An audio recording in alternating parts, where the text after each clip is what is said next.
We're joined now by the former Brexit Secretary, Conservative MP David Davis. Good afternoon to you.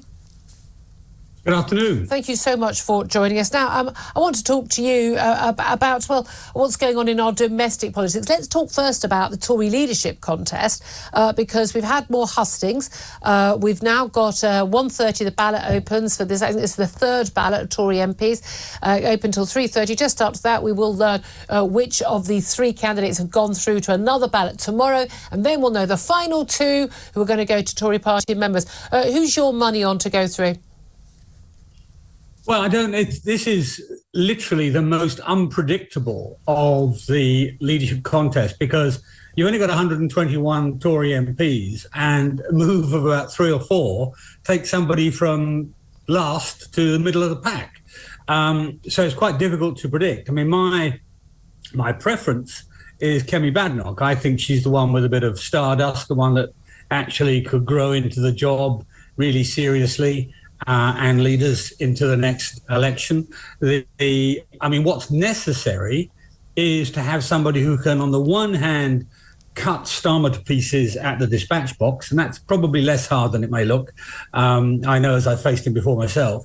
But also somebody who can inspire the sort of new answers, the new solutions to this whole range of really difficult problems we face. On the international sphere, you've been talking about the Middle East, war in Europe, at home, the health service is not working, housing's a problem, incomes. If only we'd had a Tory government for the last 14 years, David. That's always my response to that.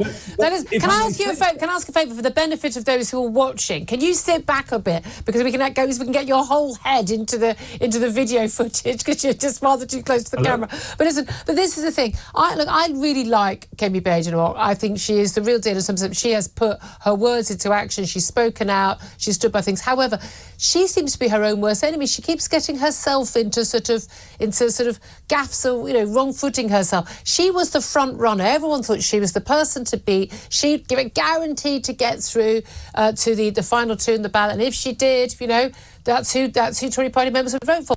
Robert Jenrick has won the first 2 ballots.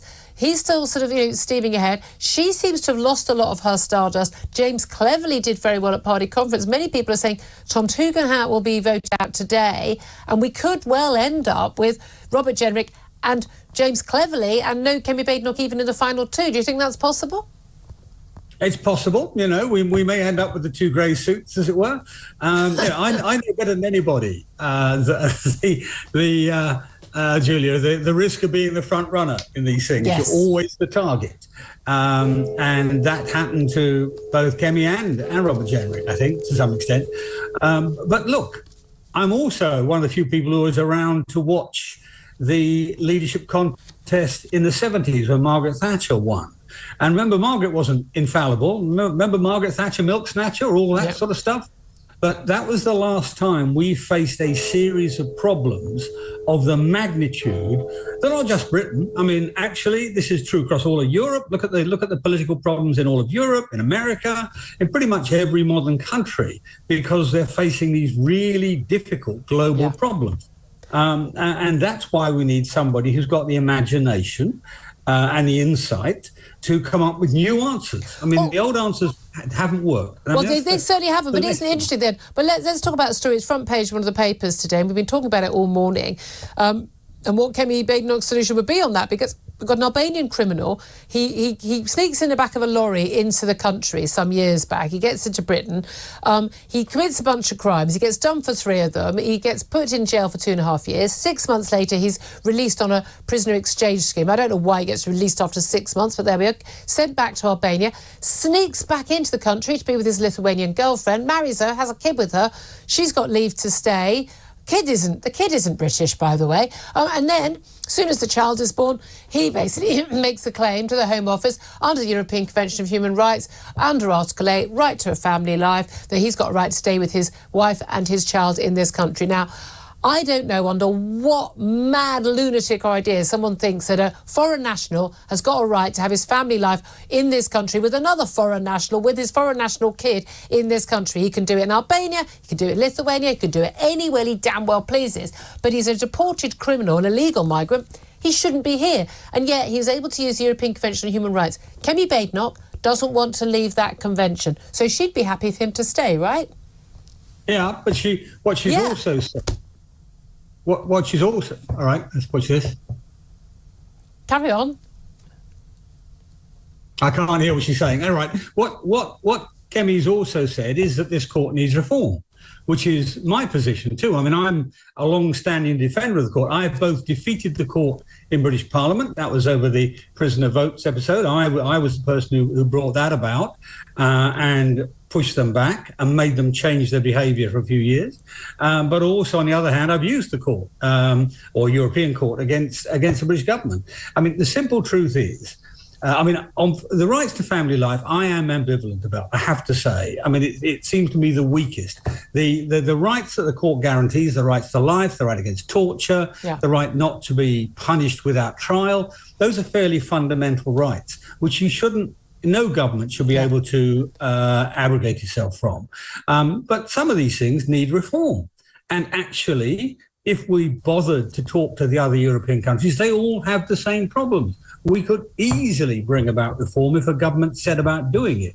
And this case, you're quite right, this gentleman you're talking about actually got married after he came back into Britain. I mean, even if you had this right, I don't think you should be able to acquire it afterwards to protect your right to stay here. Yep. And there's no reason. Albania is a perfectly proper country. It's got fewer references. I wouldn't even care if Albania was an unsafe country. If you come and live in this country, you have to not only abide by the law, we're going to have higher expectations of you because you're a guest. You don't get the same privileges as British citizens. I find it extraordinary. But again, I don't think we are going to be able to reform this. I don't think... We know what the other European countries do. They just ignore these rulings. They treat them as advisory. They carry on. We ain't going to see that certainly under Keir Starmer. And we didn't see it under the last God knows how many Tory prime ministers.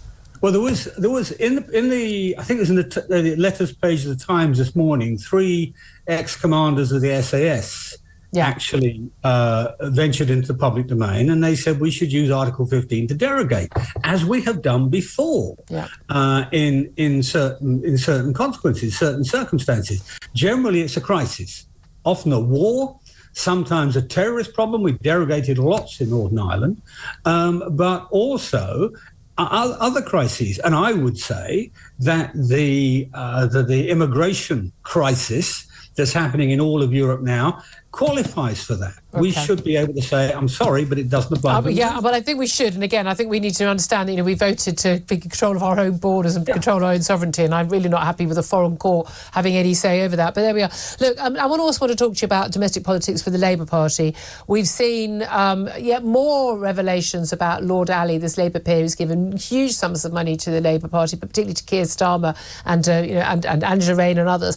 That this is a man who we're told had nothing to do with policy. It's just out of the goodness of his lovely, lovely little Labour heart that he wanted to give money to Keir Starmer. Now, according to a new book written by some Politico journalists, it's emerged that actually he attended access talks with civil servants along with Sue Gray, head of Labour taking office. It's like talking about what policies they wanted to do. We know he had a pass to number 10 until that was discovered. We're now told also that, he helped with the grid about setting out the major policy announcements over the first 100 days. Seems this man has played a very crucial role in Labour Party, in the Labour government in the last 100 days, and yet we were told nothing about it. Do you think Keir Starmer has more questions to answer? Yes, I do. I mean, one of the things about Keir is he has a somewhat holier-than-thou view of himself. Yes. He thinks he's a good guy, and therefore he thinks these rules don't apply to him. And he's got to learn that's not the case. Freebie-gate, frankly, is a disgrace for somebody who holds himself up as holier than thou, as he does. And Lord Ali, should not be able to purchase influence. It doesn't matter whether that influence is to his advantage or not. He was not elected by anybody. Yep. He was not publicly appointed by anybody with all the, as in the House of Lords, processes to challenge that. He was just given a pass to Downing Street. Yeah. And sometimes I think the people who sit in Downing Street, and this is true of Tories as well as Labour, are cavalier about the powers they have. Access to the centre of government is something which is incredibly privileged and just simply should not be allowed, certainly should not be allowed to be purchased, Now, let's face facts. Over the years, all party leaderships have been dependent to an excessive extent, frankly, in my view, on external finance. Yeah. But it hasn't actually been about buying your suits and buying your shirts and buying your glasses or whatever. I'm sure we'd all like better glasses. I certainly would, but I wouldn't be going to a businessman to pay for them for me.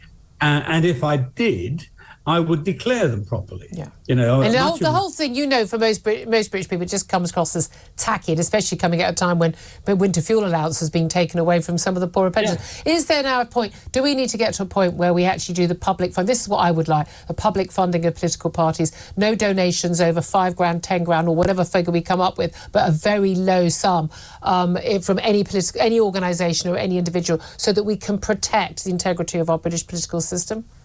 I'm not sure. It's quite difficult. Historically, of course, the Labour Party was funded by the unions and Tories by business and Liberals by business to a large extent as well.